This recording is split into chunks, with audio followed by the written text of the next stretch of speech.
Olá, bom dia. Apenas 1% de todas as reservas de água do mundo está disponível para uso humano. O restante é composto por água salgada ou congelada em icebergs. Como a preocupação com o meio ambiente aumentou nos últimos anos, observamos um aumento da demanda de ações que melhorem o processo de produção. Com isso, se faz necessário o uso consciente da água, que levará aos benefícios da economia e preservação do meio ambiente. E para falar sobre esse assunto, a sustentabilidade da água, o Diálogo Plural de hoje vai conversar com André Amado, que é professor doutor do Departamento de Oceanografia e Limnologia da UFRN, e temos também a participação do coordenador do Sinteste RN, Tiago Linca. Bom dia, professor. Bom dia, Tiago. Bom dia, bom dia. Professor, quando a gente fala em água, e há programas de televisão que se colocam, diz que o mundo seria um planeta água, né? Terra, planeta água, e se fala muito sobre as questões da água. Mas podemos afirmar que esse recurso tão precioso e que apenas 1%, como se coloquei aqui, está acabando? Então, a água, ela de fato é um recurso finito, né? Mas falar dessa forma é uma fala muito simplificada na realidade, porque como você mencionou, a água está nos oceanos, está nas calotas polares, né, nos picos de montanha, mas também está na atmosfera, também está no subsolo, quer dizer, então ela está em diversos compartimentos do planeta, da biosfera que a gente fala. E nesses compartimentos ela flui entre três principais estados, que é o líquido, o sólido, que é o gelo, e o gasoso, que é o vapor de água, né? Então, na realidade, a água ela é finita, mas são estoques dinâmicos que a gente chama, né? Então, o principal é a gente ter água líquida disponível de qualidade. E esse é o grande desafio, porque isso depende de condições ambientais, depende de diversos fatores que não são facilmente respeitados, vamos dizer assim, né? Então, ela é um recurso finito, mas é mais uma questão de mantê-la no estado ideal e adequado para o uso, né? Por exemplo, não se trata de você ter uma bacia cheia de água que você possa guardar, né, e utilizá-la no momento que for necessário. Na realidade, essa bacia vai estar sempre perdendo água, seja pelo consumo, pelo escoamento ou mesmo pela evaporação, né? Então, a questão é ter essa bacia sempre sendo reenchida, vamos dizer assim, né, com água líquida e de boa qualidade para que ela possa continuar sendo utilizada. Os rios estão sempre fluindo, você não consegue parar um rio, por exemplo. Tiago. A gente vê bastante desperdício, né? Uhum. E o desperdício é uma das principais causas do esgotamento da água. E como é que você avalia essa questão do desperdício? Então, bom, em relação à população em geral, isso sem dúvida é muito importante, assim, né? Uma resposta objetiva, né? O desperdício é um grande problema, né? As pessoas precisam tomar consciência, né, do que é a água e de como ela se apresenta para a gente, né? E entender de que forma isso interfere na vida das pessoas. Então, o uso consciente, a economia da água, o cuidado com a qualidade dela são questões primordiais no dia a dia de qualquer pessoa, né? Então, por exemplo, você utilizar uma água de boa qualidade para o consumo, para matar a sede, é um fator importante. Você usar uma água com uma qualidade um pouco menor para outras questões, como, por exemplo, água da chuva, água de uma máquina de lavar, para lavar um chão, aquela questão de lavar calçada, né? Isso tudo é fundamental. Mas, por outro lado, a gente também tem que pensar que o maior consumo de água da sociedade não provém das casas, na realidade, né? Ele vem da indústria, da agricultura, da pecuária.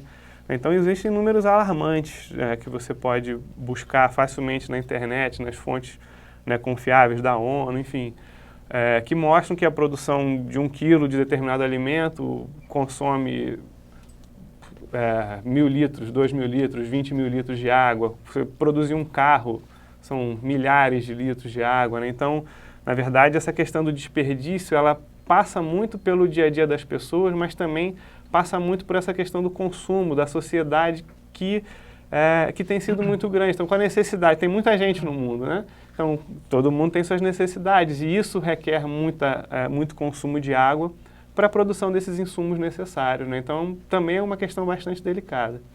Professor, como o senhor bem falou, as pessoas, você vai passando na rua, no bairro onde você mora, aí você geralmente faz o seu papel de economizar água no seu jardim, mas seu vizinho está lá com a mangueira, com um jato, lavando a calçada ou lavando o carro, tendo um desperdício maior.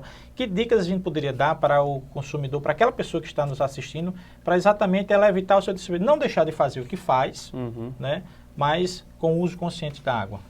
Bom, o primeiro passo, né, para isso é a informação, né? As pessoas precisam ser informadas, né, que existem qualidades diferentes de água, né, e que para cada uso você tem uma qualidade mínima, né? Então, para beber precisa ser aquela água mais pura, né? Então, não tem muito o que fazer. Precisa de água boa, né? Senão não existe a vida, né? Para lavar uma calçada, você não precisa pegar aquela água que vem da companhia de água, que é extremamente cara, muito bem tratada, enfim, é um recurso muito importante para lavar uma sujeira grosseira ou uma área, né, que não precise de tanto cuidado assim, né? Então, por exemplo, seria interessante que as pessoas que estão construindo ou reformando suas casas pensassem em sistemas de captação de água de chuva, por exemplo, captação de água de aparelhos de ar-condicionado, captação de água de banho que possa ser utilizada, por exemplo, para os vasos sanitários, né? Imagina, uma família com 4 pessoas que use aí 1.000 litros de água por dia em média, quanto desses litros de água não foram utilizados pelo banho, que posteriormente poderia ser utilizado para uma outra finalidade, como o vaso sanitário? Existem inúmeras soluções, né? Com criatividade, as pessoas observando o seu dia a dia e tendo informações, né, a respeito dessa qualidade e disponibilidade de água, elas poderiam criar suas próprias soluções, como tem acontecido, né? A gente tem visto bastante nos jornais, na internet, nas redes sociais, pessoas que inventam dispositivos para recuperar água, para reutilizar água, para jogar de um lugar para o outro, para aguardar, para tratar, enfim, né? São inúmeras possibilidades, né? Então, acho que a criatividade aí, a informação, na verdade, são questões primordiais. Eu vou só tomar aqui um lugar. O Tiago tinha outra pergunta, mas pegando o feeling dessa sua resposta, professor, que é até interessante. O senhor falou na questão da informação, né? A informação para a formação. Então, assim, as pessoas que hoje constroem suas residências em condomínios não têm informação necessária, ou poderia ter algum projeto, ou algo próprio, o próprio poder público poderia fazer esse incentivo, porque as pessoas hoje, como no passado, talvez construam suas casas e você entra nos condomínios, vê grandes residências, mas sem nenhum desses preparos para se colocar. Falta consciência, falta preocupação, falta poder público chega mais, falta informação, falta propaganda. Olha, até que propaganda e informação tem até bastante. O que eu acho que falta é talvez uma maior atenção das pessoas, né, para essa questão, de se propor a fazer algo, né? Por exemplo, se a gente vê casas enormes hoje, né, com áreas enormes de telhado que poderiam captar água e isso não é feito. Primeiro porque talvez a pessoa não se desperte para essa questão e segundo, ela não tem incentivo nenhum, né? Então, bom, para que eu vou fazer isso, né? Por exemplo, se pudesse ter um incentivo do tipo, se você reutiliza água, se você usa pouca água, se você tem um sistema desse instalado, tem alguma vantagem no imposto, por exemplo, no IPTU, né? Isso tudo, em última análise, auxilia a gestão pública, né? Porque você reduz o consumo da água, que é muito cara para o Estado tratar, né? E ao mesmo tempo você reduz o rejeito também, né? Toda água que você deixa de captar para sua casa é água que você está deixando de lançar poluída depois numa rede de esgoto, entendeu? Então acho que o incentivo público seria um excelente caminho. Uma saída para... E aí só formando tanto a população para cobrar, para ter uma visão crítica em relação a isso, quanto os tomadores de decisão também que possam implementar algo dessa natureza. Bom, o Tiago tinha uma perguntinha aqui interessante, mas a resposta não caberia nesse bloco. O Tiago começará a perguntar no próximo bloco sobre essa questão realmente da poluição da água que atinge não só o Brasil como todo o mundo. Nós voltamos em 30 segundos, continue aí.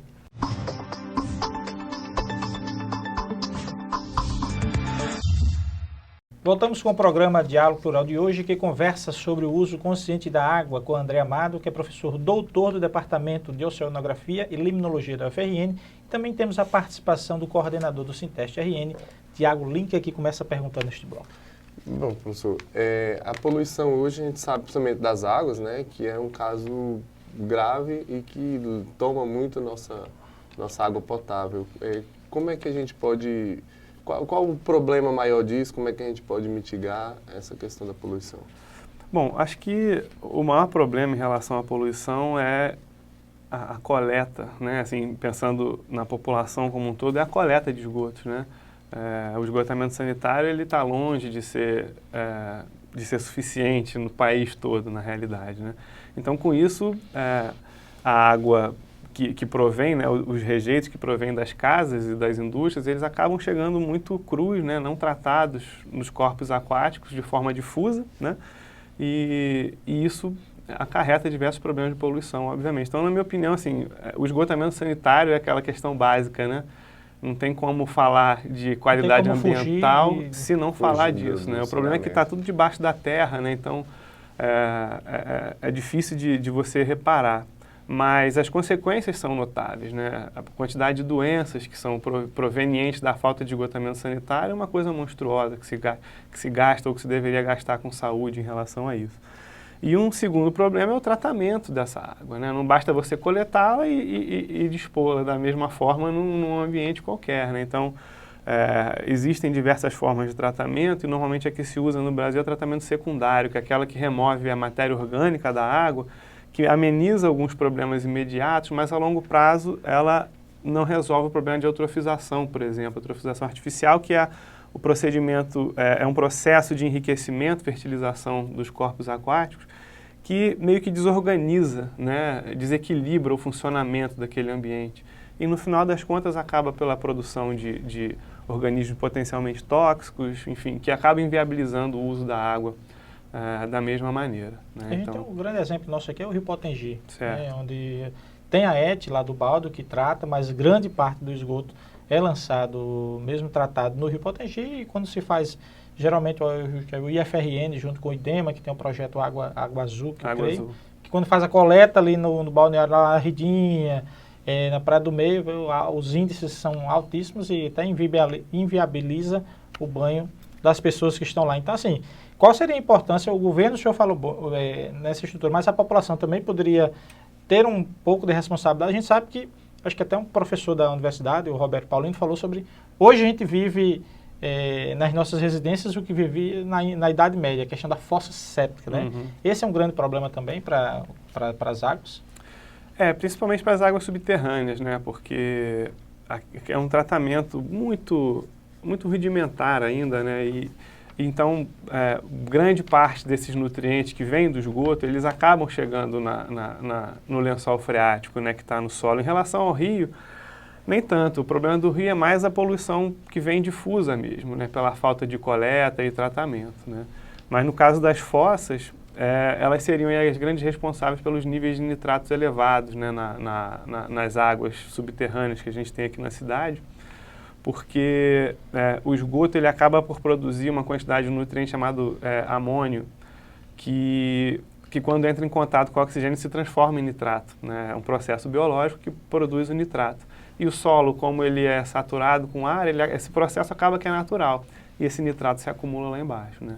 Então, em relação às fossas, o problema maior é esse. Agora, em relação ao Rio Potengi, tem a questão do tratamento, do lançamento, o esgotamento, o tratamento secundário, ele não é suficiente para a remoção desses nutrientes que fertilizam a água, e o Rio Potengi ele é muito barrado pela água do mar, então ocorre um acúmulo ali. É como se fosse um rio que se transforma em um lago porque tem água salgada barrando ali. Represado. Represado, exatamente, né? Então, eventualmente, em alguns momentos, gera uma condição ali crítica, né, de má qualidade, que eventualmente causa mortandade de organismos e aqueles problemas de qualidade que a gente observa aí com uma certa frequência. Tiago. Vamos falar agora um pouquinho do reuso. No bloco anterior você já falou um pouco, né, de formas para se reutilizar a água. E como é que a gente pode passar isso para quem está nos assistindo, para realmente fazer a sua parte, não só em casa, mas motivar a sua família, vizinhos, enfim, para a gente tratar desse reuso e tentar ir mitigando o problema da água? Bom, como eu cheguei a comentar, né, existem diversas possibilidades e a criatividade aí é muito importante. Mas eu acho que uma informação muito importante de se ter é que tipo de água você utiliza para qual função. Então, assim, as pessoas precisam ter essa consciência, primeiro de tudo. Como eu disse, você não vai pegar uma água vindo tratada da companhia de águas, uma água cara, uma água muito nobre, para fins pouco nobres, né? Então, as pessoas precisam conseguir, dentro do dia a dia delas, classificar que tipo de água que ela está lidando ali, né? Então, por exemplo, a água do banho, né? O banho provavelmente é uma das formas de maior uso de água dentro de uma residência, né? Obviamente isso passaria por uma obra, por uma adaptação, né, dentro da casa, mas a água do banho poderia ser muito bem utilizada no vaso sanitário, né? Eu vi algumas pessoas aproveitando a água da máquina de lavar, acumulando em tonéis. Aparentemente pouco prático, né, se a gente for pensar no dia a dia das pessoas, mas se você consegue vislumbrar que água que você lida ali, para que ela pode servir antes de ser despejada, isso é fundamental. Eu acho que ainda falta muita informação. Seria um pouco leviano falar, pegue a água de tal finalidade e use para outra finalidade. É preciso um estudo. A própria pessoa pode fazer isso, não precisa de um especialista. Basta ele olhar ali, ter um entendimento que aquela água vem com sabão, aquela água está com dejetos humanos, aquela água veio da companhia, né, diretamente, e pensar a forma mais adequada de uso dela, né? Eu já vi até algumas reportagens em que a arquitetura já tem estudado isso, né, arquitetura e engenharia, para se construir hoje as casas já pensando nisso, fazendo essas ligações, porque realmente é pouco prático. Você pega a água da máquina, joga num tonel, desce vasilhame depois, enfim. A viabilidade, eu acho que também poderia se passar pela própria construção das casas, dos edifícios. Sem dúvida. Essa questão um pouco prática, né, é muito imediata para resolver ou para ajudar nos momentos de crise. E estamos sem água. E agora? Então pega um balde aí, bota lá no ar-condicionado, né, você vai resolvendo dessa forma. Mas é uma questão mais a médio e longo prazo, né? Se você tem uma cidade, um bairro, um condomínio planejado nesses moldes, daqui a 5, 10, 15, 20 anos, isso aí vai ter minimizado de uma forma gigantesca, né, os problemas de desperdício e mau uso da água, né? Então, de fato, essas medidas mais desconfortáveis, caseiras, elas ajudam no momento de crise, mas um planejamento a longo prazo é fundamental. O problema é que ninguém dá o primeiro passo. Não. Fica o governo esperando a iniciativa privada, a iniciativa privada esperando o governo. Um diz que o custo é alto demais para se construir, poderia se gastar, a pessoa não teria dinheiro para se manter, porque não seria barato se construir um sistema para que se possa fazer. Mas é aquele negócio, o benefício de hoje, o gasto de hoje é igual a obra da prefeitura. O transtorno é hoje, mas o benefício seria para lá para frente. Nós estamos chegando ao intervalo do nosso segundo bloco. Nós voltamos daqui a 30 segundos, continue aí.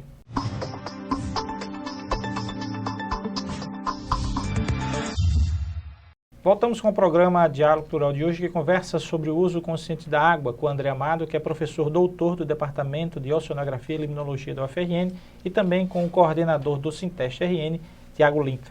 Professor, nessa questão do uso da água, contaminação e tudo mais, uma coisa extremamente importante e o que a gente vê, principalmente no Rio São Francisco, as pessoas falando, na questão até em São Paulo, sobre aqui, o próprio Rio Potengi nasce lá na cidade de Cerro Corá, a questão da recarga da água, que é tão importante, o olheiro, a manutenção.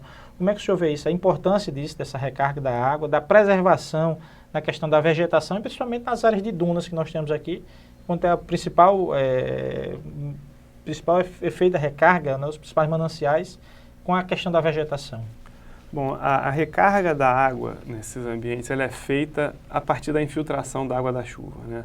Então a gente tem algumas questões importantes em relação ao uso do solo, né? Se você tem, por exemplo, uma cidade, no caso uma cidade do porte de Natal, a impermeabilização superficial, né, do terreno é muito grande, por causa das ruas, das construções. Isso impede, né, que essa água infiltre, é um primeiro fator. Então isso reduz a recarga desses aquíferos. Bom, em relação às dunas, né, elas funcionariam aí como um ponto estratégico de recarga, né? As dunas que temos aqui na cidade, por exemplo, o Parque das Dunas, é uma área que o terreno não é impermeabilizado, então a água por ali chega e pode infiltrar rapidamente, reabastecendo o aquífero. Então tem uma importância central, né, nas fontes de água aqui, por exemplo, para a cidade. Inclusive, ela faz uma certa filtração dessa água, né? A própria areia, a porosidade da areia, como um filtro, retém partículas e talvez coisas indesejáveis que venham, né, por essa água e acaba que filtra um pouco a água que vai recarregar o lençol. A outra questão é a manutenção da vegetação, né? Sem dúvida. Há cerca de 3, 4 anos discutiu-se muito o novo Código Florestal que versou em boa parte sobre a redução da área de proteção permanente ao redor de rios e lagos e áreas de relevo. E essa redução, o que ela resulta? Bom, primeiro que você está expondo o solo, né? E um solo exposto, ele tem uma capacidade menor de se segurar.